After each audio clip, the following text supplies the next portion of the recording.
So my name is Hannes, and I would also like to shout out to Briscoe, my co-founder. A lot of you know us already, so I'm not going to go into introductions, what we do.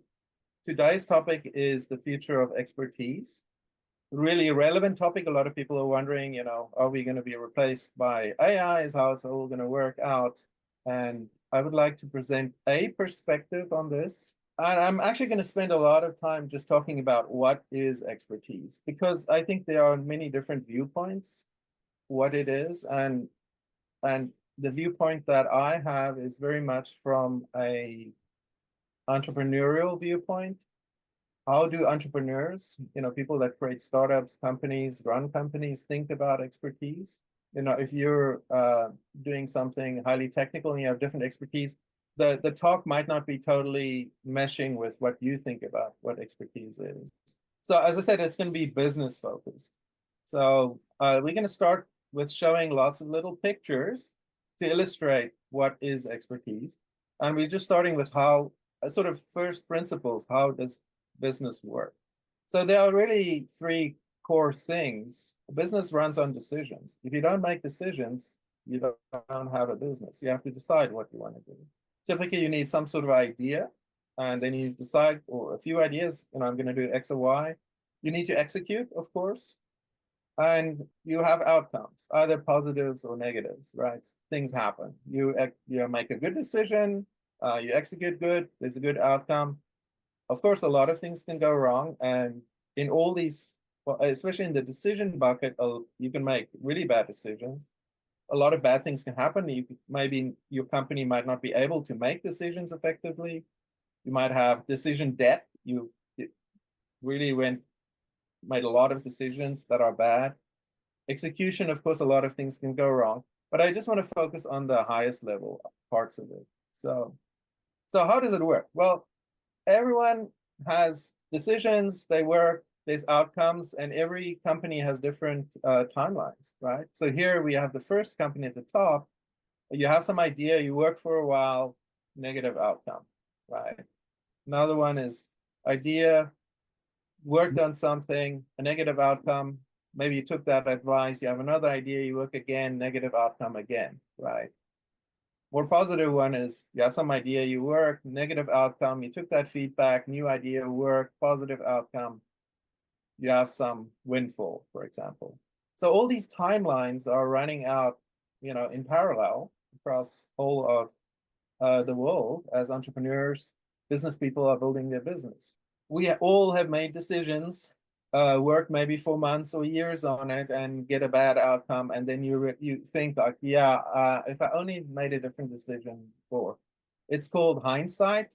We all have regrets as entrepreneurs, things we did wrong. So and if I only could go back, right? Time is the main constraint here, right? So on the other side is foresight. You're in a pivotal point where you need to go one direction or another.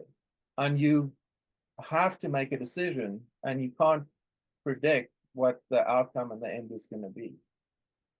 It could literally take years for that outcome to arrive. You say, yeah, this is successful or whatever. So decisions are important, that's your future you're talking about. So now, some people are really fortunate. They see a lot of business timelines. They're either serial entrepreneurs like me, or they are working for companies where they have insight into all the processes, or they may be observers like a venture capitalist and so on that just sees a lot of this stuff, right? So those people that see a lot of this build sort of an intuition for these type of situations. You imagine like they become like this crystal ball. The crystal ball, in the fantastical world, or the mirror, mirror of the magical mirror, you ask, what is going to happen here? So these people that have experienced all of this stuff are like these crystal balls that you can ask. And so having a crystal ball, having access to people that have seen a lot of stuff is incredibly valuable. It's like a crystal ball contains all the expertise packed into this ball, right? So if you have the crystal ball, an expert, somebody that experienced this, you can just simply ask, what do you think will happen in this case, right? The better your crystal ball, the better decisions you have, right? And so you can save yourself a huge amount of trouble by just talking to people that have experienced all of these things. Now, a successful business, you tend to hire these crystal balls, like a lot of them. The more you can get to actually help you make decisions.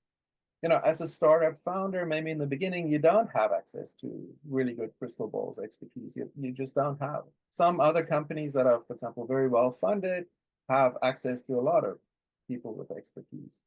But it also creates new problems, right? Here I have 3 crystal balls. I have asked them, I would like to make some decision, let's say on marketing or sales strategy or something or other. And the crystal balls all say something different.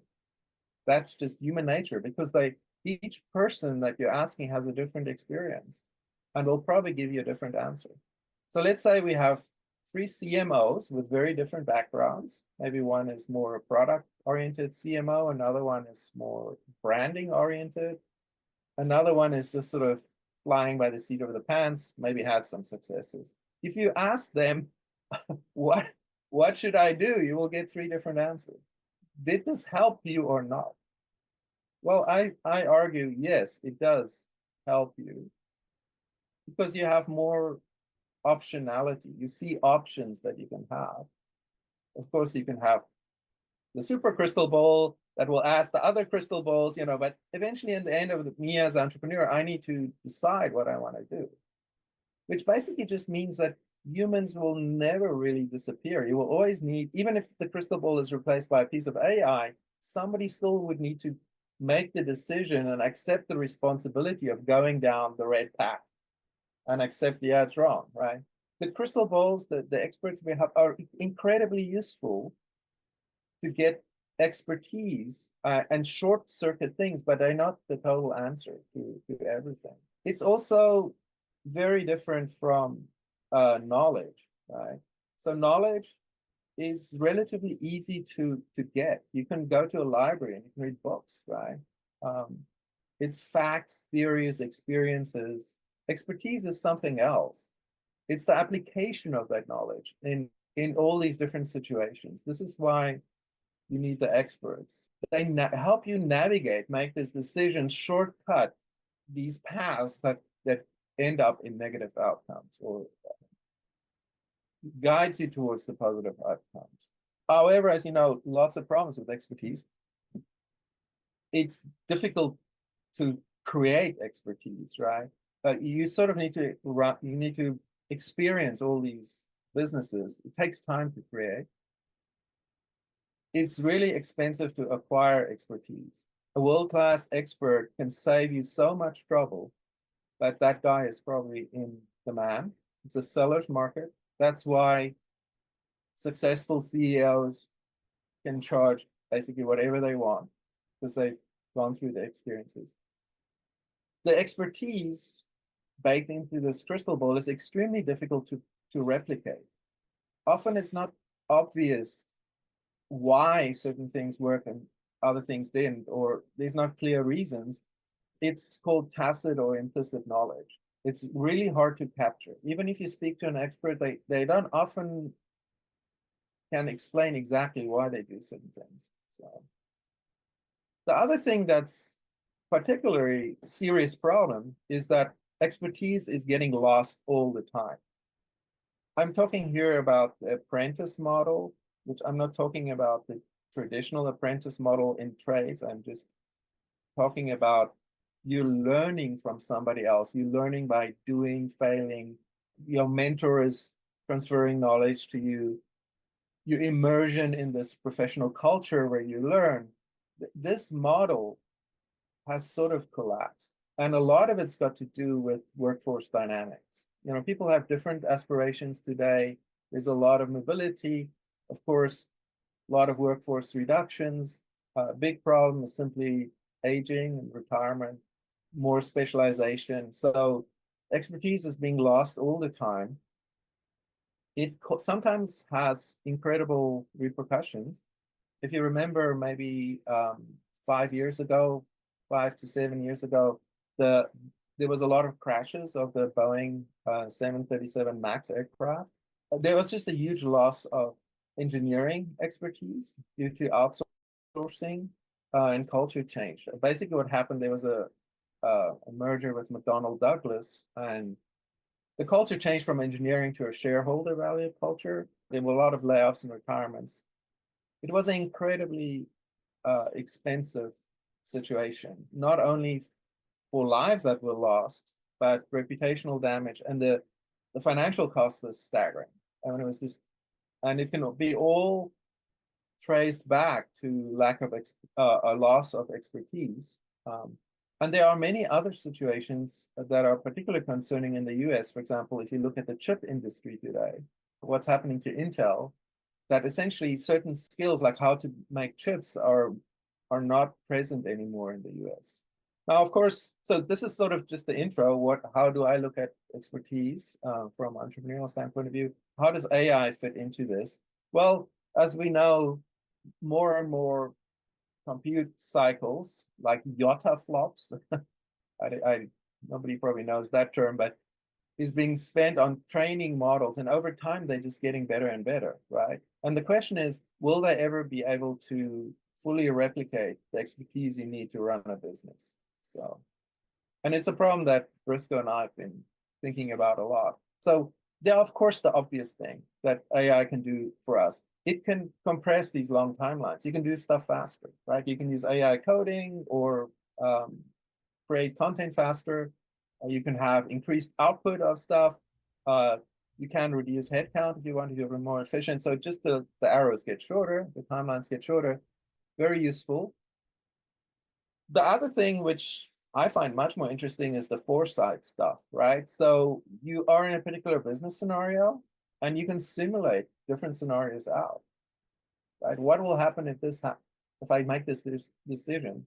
So you can use AI to augment decision making. You can make decisions faster. You have more options to choose what you want to work on. So extremely useful. Now, if you use AI today, typical chat GPT or something like this, and you look at the responses that you get when you ask questions, you will actually find that it's often just devoid of expertise. You get fuller content, you get obvious information that you already know, you get a lot of process-based output. That means list, I should do this, this, this. Lots of common sense stuff. The valuable expertise that an entrepreneur, for example, can use to make decisions is normally a small part of it. The novel insights is often tiny, right? AI doesn't really give the stuff that you need to run a business. So now, of course, the breakdowns, the percentages shift depending on which chatbot you use, which assistant you use, how you prompt, and also the target audience background, right? The AI doesn't know much about you. It's going to give you a lot of obvious information. If you tell it a lot about yourself, it might give you less obvious information. But it's sort of a little bit of a voodoo here, like exactly how do we get these things to give us the stuff that we want? Now, we can imagine that AI is going to get better and we'll have eventually artificial expertise, if you want. So an expert AI that gives more flashes of brilliance, it stumbles less, it enhances your confidence, it becomes a trusted business advisor. Of course, we're not really there yet. This is what we all want. And as an entrepreneur, what we sort of wished for when AI came in the last 2 years on the radar, but we saw all missing, seriously, right? We've spoken more about flashes of brilliance. The AI is definitely giving more of it, as the models are getting more, but it's not a constant stream of brilliance. It's often pretty much a lot of hunting and prompting and experimentation and so on. So I also quickly want to mention this scenario simulation where you're in the zone between known and unknown. It's actually in foresight, it's called the liminal zone. It's understanding the range of possible futures and using the AI to help you become an explorer of this, all these ambiguity and multiple potential outcomes and so on. It's sort of like a big what if analysis, right? This is actually, for entrepreneur, for a business person, is the most valuable thing of AI, is this ability to explore the liminal zone. So, now, there are a big bag of problems here, right? I've listed some of them here. You probably don't have time to go into all of them, but I want to just cover a few things that I think are missing. One of them is progressive disclosure. When you talk to ChatGPT, it tends to give you these really extensive long answers instead of just telling you the next step, right? The most essence of the thing, right? It likes to give really long lists, right? It's sort of like more like a teacher than an expert. Progressive disclosure would mean, well, maybe I need to ask the user first what he really wants, right? Before just giving a list. And if you've noticed, AI very seldom asks questions.